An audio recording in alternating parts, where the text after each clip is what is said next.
Voilà. Mesdames, Messieurs, sehr geehrte Damen und Herren, chers collègues et colistiers, liebe Kollegen und Wahlpartner, au nom du Parti démocrate chrétien de la ville de Fribourg, c'est un plaisir de pouvoir vous saluer toutes et tous ce matin, afin de partager avec vous cette table ronde politique. L'avenir de demain se doit d'être préparé aujourd'hui. Et nous allons débattre aujourd'hui les thèmes de la mobilité, de l'aménagement et de l'environnement. Im Namen der Christlich-Demokratischen Partei der Stadt Freiburg ist es ein Vergnügen, Sie alle heute Morgen zu begrüßen, diesen politischen runden Tisch mit Ihnen zu teilen. Die Zukunft von morgen soll heute vorbereitet werden. Und wir werden heute über die Themen der Mobilität, der Raumplanung und der Umwelt debattieren. Mobilité et aménagement. Quels défis et quelles opportunités pour Fribourg? Mobilität und Raumplanung. Welche Herausforderungen und Opportunitäten für Freiburg?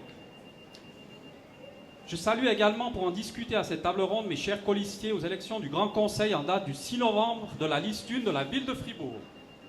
Ich begrüße ebenfalls an diesem runden Tisch, die Themen zu besprechen, meine werten Wahlpartner zu den Großratswahlen vom 6. November der Liste 1 der Stadt Freiburg. Monsieur Laurent Dietrich, économiste, député et candidat à sa réélection du canton de Fribourg et conseiller communal de la ville de Fribourg en charge des affaires financières et de la culture. Herrn Laurent Dietrich, Wirtschafter, Abgeordneter und Kandidat zur Wiederwahl des Großrates des Kantons Freiburg sowie Gemeinderat der Stadt Freiburg, für den er für das Finanzwesen und die Kultur zuständig ist. Monsieur Blaise Fasel, historien, conseiller général de la ville de Fribourg, président des jeunes PDC du canton de Fribourg et candidat aux élections du Grand Conseil du canton de Fribourg. Herrn Blaise Fasel, Historiker, Generalrat der Stadt Freiburg, Präsident der jungen CVP des Kantons Freiburg und Kandidat zu den Großratswahlen des Kantons Freiburg. Monsieur Simon Murit, juriste, vice-président du PDC de la ville de Fribourg et candidat aux élections du Grand Conseil de Fribourg. Herrn Simon Murit, Jurist, Vizepräsident der CVP der Stadt Freiburg und Kandidat zu den Großratswahlen des Kantons Freiburg.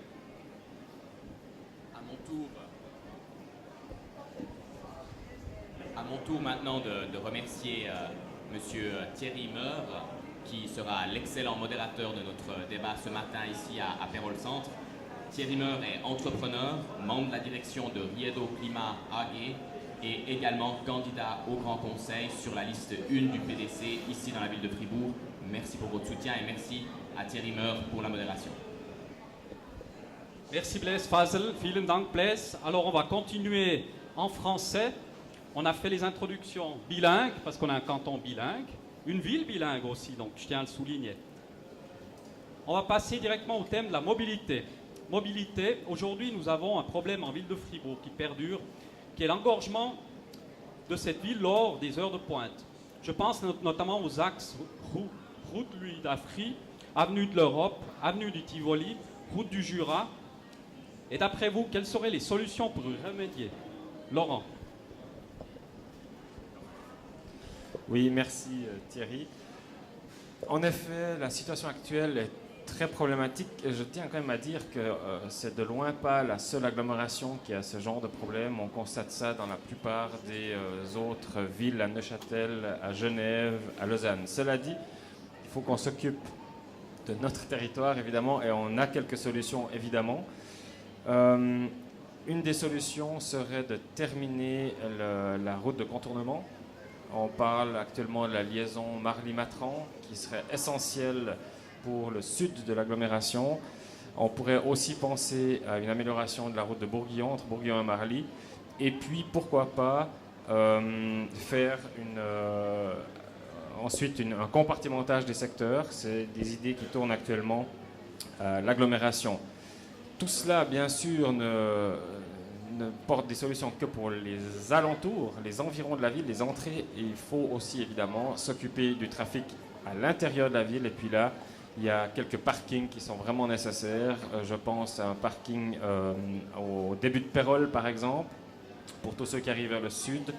Le parking de la Grenette, évidemment, pour le centre touristique. Et pourquoi pas élargir ou agrandir le parking des Alpes. Il y aurait encore toute une partie vers le bas sur laquelle on pourrait travailler. Très bien, merci beaucoup Laurent. Donc vous avez fait allusion à une route de contournement. Route de contournement, ça me fait penser éventuellement à une ceinture, hein, une rocade, à une ring. Est-ce que ça c'est quelque chose qui est aussi envisageable? Blaise? Je pense que cette ceinture, elle est déjà en voie de finalisation autour du Grand Fribourg et c'est une bonne chose. J'aime beaucoup la vision de notre député Laurent Dietrich et comme lui, je pense que la voiture, la mobilité individuelle motorisée, c'est pas notre ennemi. Au contraire, c'est une composante de la mobilité à part égale avec les transports publics et bien sûr avec la mobilité douce. Ce que beaucoup de personnes ont compris dans d'autres cantons et dans d'autres villes, c'est que les flux piétons que nous souhaitons tous ici, notamment en ville de Fribourg, mais aussi dans les autres centres urbains du canton, ces flux piétons n'apparaissent pas d'eux-mêmes. Ils sont générés par des bons transports publics, mais ils sont aussi générés par des parkings, M. Laurent Dietrich l'a dit, et ils sont générés par des parkings non seulement dans la région de la ceinture, mais aussi vraiment au centre de la cité. Il faut vraiment, à mon avis, réfléchir à installer des parkings importants dans la région du bourg.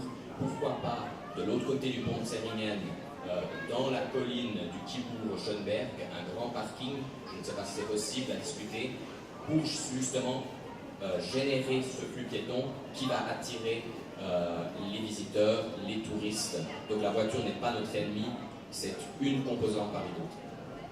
Un point très important parce qu'on est conscient, on est dans un centre commercial ce matin, donc l'accessibilité, elle doit avoir lieu au centre-ville de Fribourg pour faire marcher l'économie aussi des centres. Hein. C'est sûr, si on commence à prendre des systèmes comme dans d'autres pays, on a tout autour des villes, toutes les zones industrielles sont autour des villes, donc tout se passe là et les centres généralement, ils sont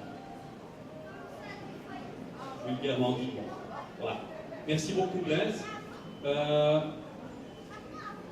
L'accès, justement on parlait du bourg, donc l'accès du bourguignon en ville et vice-versa, il n'est pas très à l'aise pour les habitants du quartier. On ne devrait pas, dans le cadre d'un réaménagement du quartier du bourg, justement, penser pour rendre plus accessible le quartier bourguignon à ses habitants. Par exemple, moi je pense à des bornes électriques sur le pont de Zeringen ou autres, ce qui nous ramène directement au point d'aménagement. Laurent? Juste quand même rajouter quelque chose au niveau de la mobilité, parce que je pense que, d'abord bonjour à toutes et à tous, je n'ai pas encore pris la parole. Aussi pour désengorger peut-être un petit peu le bourg et mieux répartir la circulation dans la ville et dans l'agglomération. Ça serait au niveau de l'agglomération, ça serait de répartir l'administration cantonale un peu partout. Parce qu'on voit que là, tous les gens de l'administration sont un peu focalisés au même endroit, ce qui crée justement un flux de travailleurs, de pendulaires sur les mêmes régions et donc un flux de trafic et ça empêche aussi toute autre activité au niveau du tourisme ou de la restauration. Donc ça serait plutôt de répartir dans l'agglomération cette administration cantonale. Et un autre souhait qui serait, ce pourquoi je souhaiterais moi me battre, ça serait de réduire les trajets pour les personnes, surtout les personnes qui sont seules dans les voitures. On voit souvent qu'elles sont seules. Une maman qui doit aller travailler à Marly et peut-être aller amener ses enfants à la crèche, je ne sais où. L'idée, ce serait de faire en sorte que par quartier, il y ait des microstructures qui permettent à chaque fois de réduire les trajets entre lieu de vie, lieu d'intérêt, lieu de travail. Très bien, merci beaucoup. Il y a un projet aussi, donc dans l'aménagement, il faudrait penser un petit peu à réaménager le centre-ville pour les jeunes, mais aussi, sans oublier, les moins jeunes. Simon, est-ce que vous aimeriez intervenir à ce sujet? Alors c'est un projet qui me tient à cœur, donc je reprends la parole tout de suite et je remercie mes colistiers. J'en avais parlé dans le journal de l'ASCUP. L'idée en fait, ça serait de faire, tout en maintenant la vie de quartier, de faire une zone dédiée au divertissement dans une région soit périphérique de la ville, soit une région qui est dédiée déjà maintenant à l'industrie et au travail. Comme ça, on a déjà tout le bruit qui est centralisé au même endroit dans une région, si possible, sans habitation. Et à côté de ça, on centralise aussi les efforts des forces de l'ordre quand il y a des débordements dus à la vie nocturne, et aussi de l'édilité pour tout ce qui est nettoyage, etc. Ça s'est fait déjà dans beaucoup de villes, à l'étranger ou en Suisse, donc l'idée, ça serait de faire la même chose à Fribourg. On voit que c'est presque déjà plus ou moins le cas à la route de la Fonderie, parce qu'il y a 2-3 bars et frissons, etc. Mais l'idée, ça serait vraiment d'ancrer ça avec le nouveau pal ou que sais-je, pour que ce soit maintenu sur le long terme. Merci beaucoup. Par rapport au développement patrimoine historique, qu'est-ce qu'il y aurait lieu de faire pour qu'on ait un peu plus d'accès à notre patrimoine? Laurent? Alors, en effet, on a la chance d'avoir une richesse de patrimoine historique très importante en ville de Fribourg. Et évidemment, il faut pouvoir en tirer profit. Mon collègue colistier parlait de la décentralisation des activités administratives, notamment du canton. Évidemment, pas tellement celle de la ville. Mais toujours est-il que si on enlève cette administration, ça veut dire qu'il faut réfléchir aux activités futures. C'est quand même de nombreux clients des restaurants qui s'en iraient. Donc du coup, on doit vraiment réfléchir à un développement. Et le quartier du bourg est, de par sa nature, un pôle touristique. Donc il faut, à mon avis, réfléchir par pôle d'activité selon le quartier et vraiment faire un vrai réaménagement du bourg. Ça veut dire rendre les surfaces aux commerçants, aux restaurateurs, mais aussi penser que ce n'est pas un quartier musée, que c'est un quartier qui doit vivre, donc rendre ces quartiers, ou ce quartier en particulier, à la population. Ça veut dire des arbres, ça veut dire du mobilier urbain, ça veut dire une bonne desserte de transport public, évidemment. Il faut toujours ensuite gérer les flux. Et puis vraiment redynamiser avec ce genre de moyens-là, l'activité et le paysage.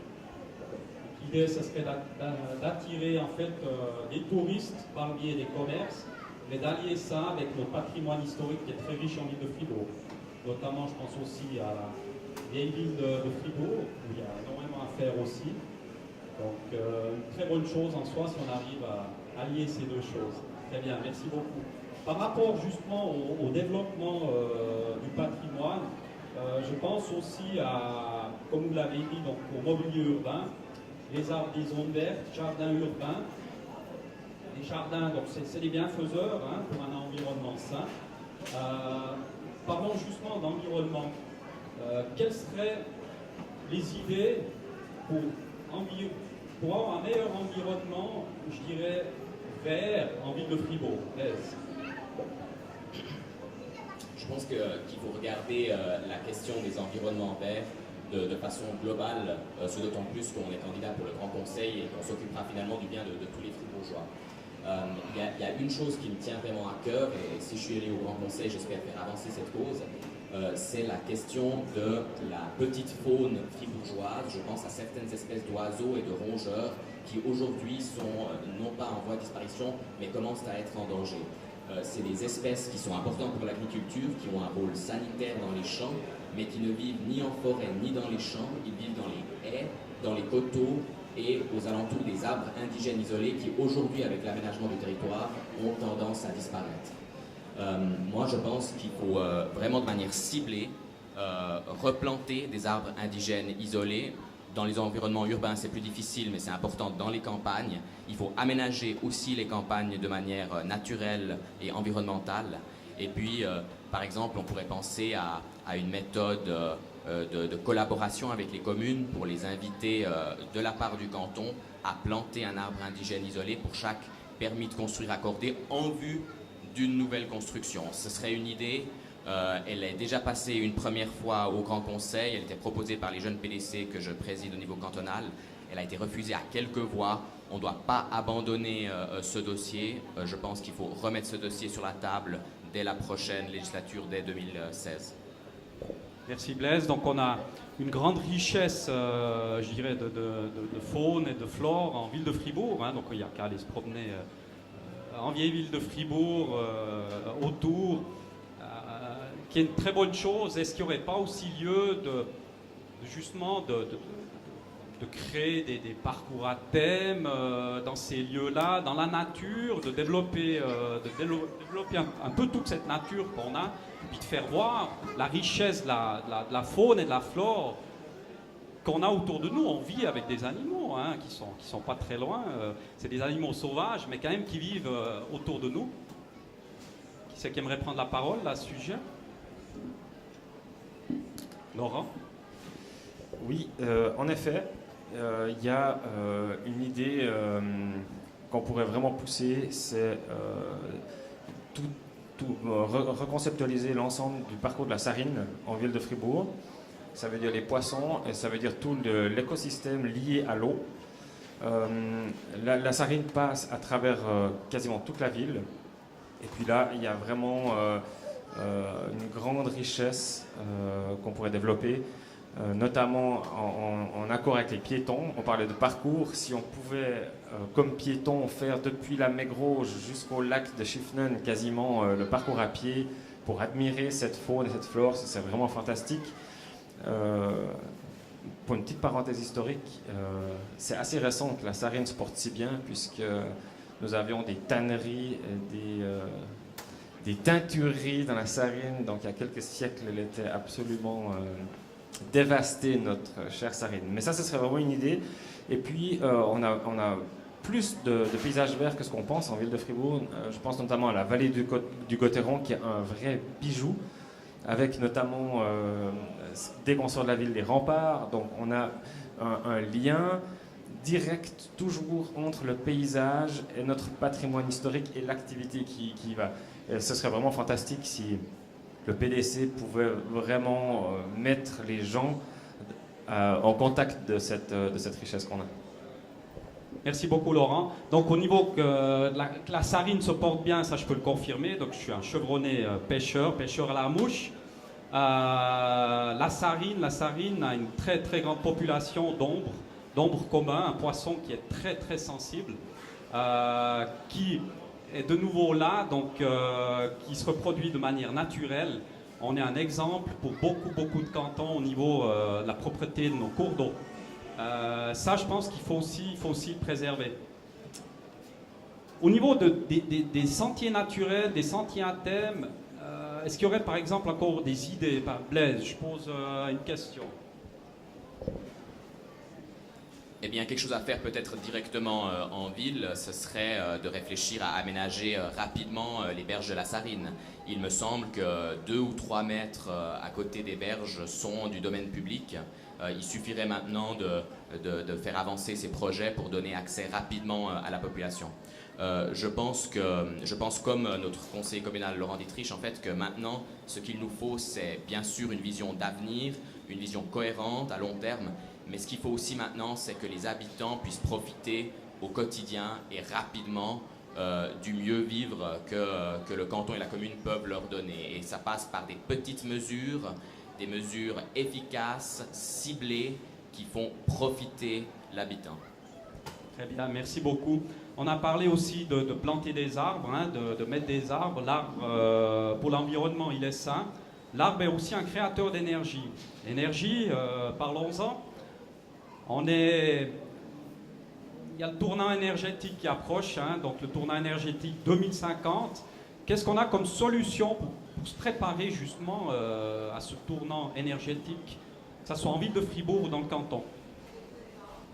Simon. Alors les solutions, je ne vais pas les avoir là tout de suite maintenant. En revanche, on se base sur un système avec des mesures d'incitation pour les gens, et c'est assez rare qu'il y ait des mesures obligatoires. Et du coup, ça oblige en fait l'État, selon moi, à être un exemple en la matière, que ce soit d'une part en matière d'économie d'énergie, mais aussi d'autre part pour optimiser en fait tout ce qu'il a à disposition pour en créer. Donc ça serait par exemple des toits, des bâtiments de l'État avec des panneaux solaires, avec des jardins urbains aussi au centre-ville pour un peu réapprendre aux gens à être au contact de ce qu'il y a dans nos cageux à fruits, enfin dans nos paniers à fruits et à légumes.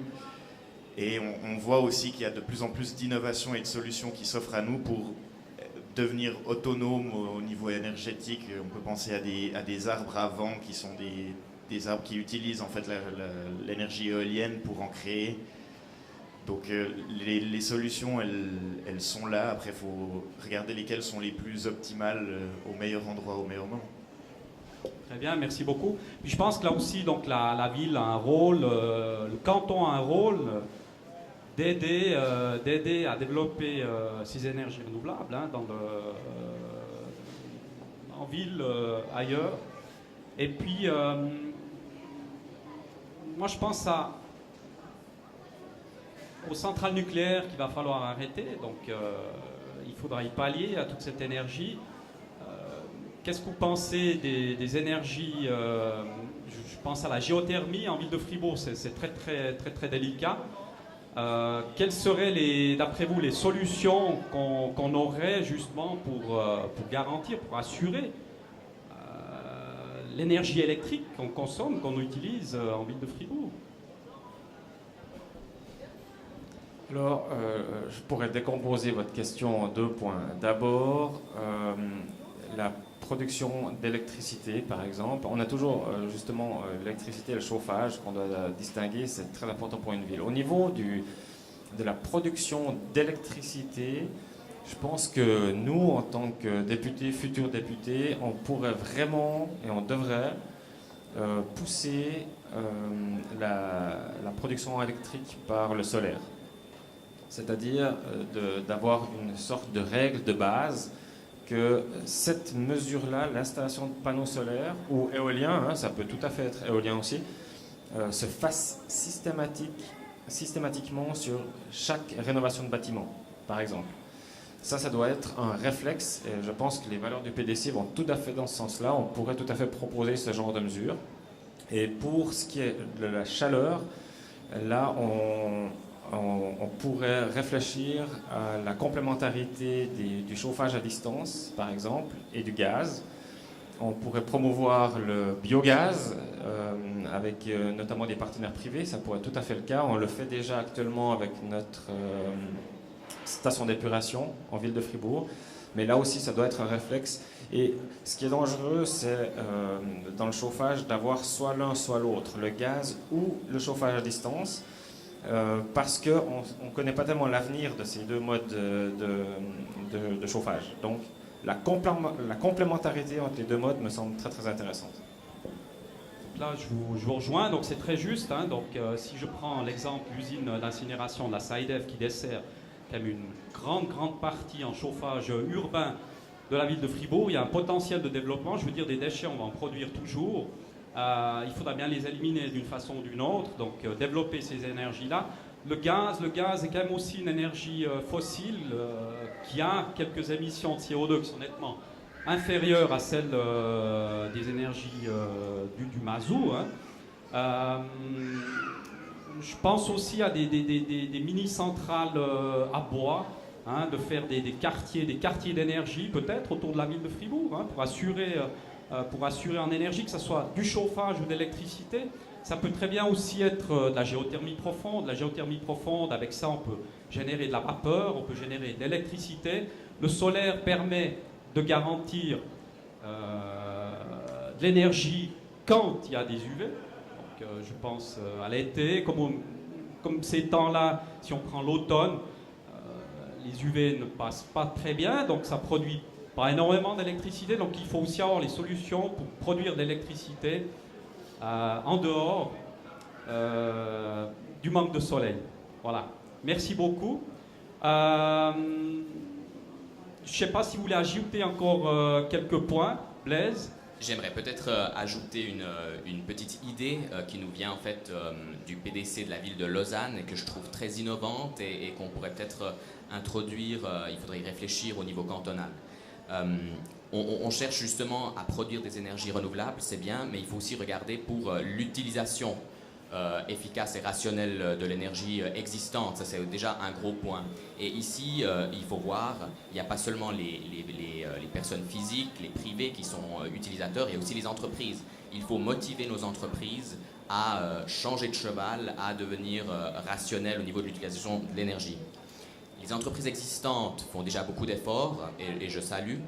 Mais maintenant, il faut de manière incitative motiver les entreprises qui se créent maintenant, les entreprises du futur, les jeunes entrepreneurs, à tout de suite, dès le début du lancement de leur entreprise, utiliser de l'énergie rationnellement.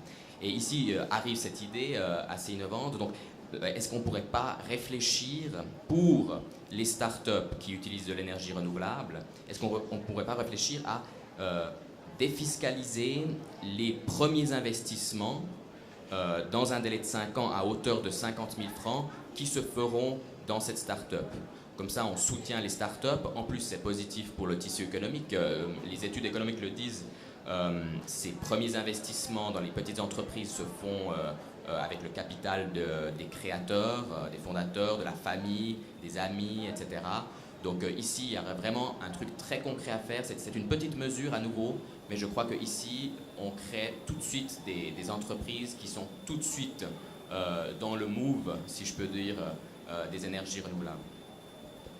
Très bonne chose, parce que c'est clair, on se doit d'être un exemple, comme nous au PDC, on se doit d'être un exemple pour nos citoyens.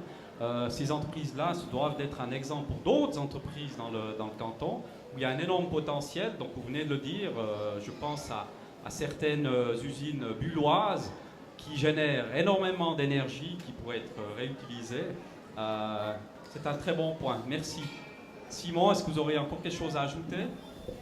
Alors, si je dois rajouter quelque chose, ça concerne plus de nouveau l'agglo et la ville de Fribourg que le canton. On en a pas du tout parlé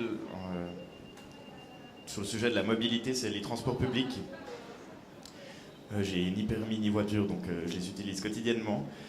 Et ce qu'on constate, c'est que les cadences sont pas ou en tout cas trop peu alternées, donc on a tendance à rater un bus et du coup on en rate 3 d'un coup. Donc ça serait déjà de travailler sur ces cadences alternées, aussi peut-être une meilleure ramification dans les zones périphériques où le bus va tout droit et évite plein de zones d'habitation. Donc on doit finalement marcher 15 minutes pour prendre le bus, ce qui n'est pas forcément le but. Donc il y a pas mal de petites choses à faire au niveau de ces transports publics aussi pour inciter peut-être les gens à les prendre et compenser la perte de confort qu'ils auront de ne pas prendre leur voiture, mais plutôt les transports publics. On peut aussi penser à signaler aux arrêts de bus, signaler les heures de passage, les temps de passage comme il y a dans la majorité des villes, sauf à Fribourg. Mais c'est des petites choses, des petits détails qui font que le citoyen lambda va plutôt utiliser le bus que la voiture pour un court trajet. Très bien, merci beaucoup pour ces précisions, Simon. Laurent, est-ce que vous aurez quelque chose à ajouter encore ? Bonne chance à tout le monde. Je dirais bonne chance au PDC. Excellent dernier sprint pour la campagne. On se réjouit de passer à 4 sièges au Grand Conseil. Merci beaucoup, Laurent. Je crois que ces encouragements, ils sont les bienvenus, même pour les collègues qui sont là autour de la table. Merci. Un grand merci surtout à notre excellent modérateur, spécialiste des questions énergétiques, Thierry Meur. Merci pour cette discussion en ta compagnie. Merci Blaise. C'était un plaisir avec vous. Des sujets que vous maîtrisez, donc ça fait plaisir. Très bien. Alors, vu qu'on est dans les remerciements, donc je tiens également aussi à remercier Perol Centre où nous avons mis à disposition cette surface. Ich möchte Perol Centre bedanken für die zur Verfügungstelle dieser Fläche. Monsieur Georges Rally, qui est malheureusement pas parmi nous aujourd'hui, j'aimerais le remercier aussi parce que c'est lui qui organise ces tables rondes. Herrn Georges Rally, der leider nicht mit uns zusammen sein kann, möchte ich ebenfalls bedanken für die Organisation dieses runden Tisches. J'aimerais aussi remercier donc nos techniciens, Monsieur Kunekta pour les enregistrements vidéo, Herr Kunekta für die Videoaufnahmen, également Monsieur Keller pour la partie sono. Donc sans cette partie sono, on ne serait pas vraiment entendu. Merci beaucoup. Vielen Dank, Herr Keller. Et puis, pour finir, j'aimerais encore une fois vous dire que le Parti démocrate chrétien, le PDC, est vraiment votre partenaire. Die CVP ist Ihr verlässlicher Partner. Votez PDC Ville de Fribourg, liste numéro 1, le 6 novembre. Stimmen Sie CVP Stadt Freiburg, Liste 1 am 6. November ab. Vive le PDC, es lebe die CVP. Dankeschön.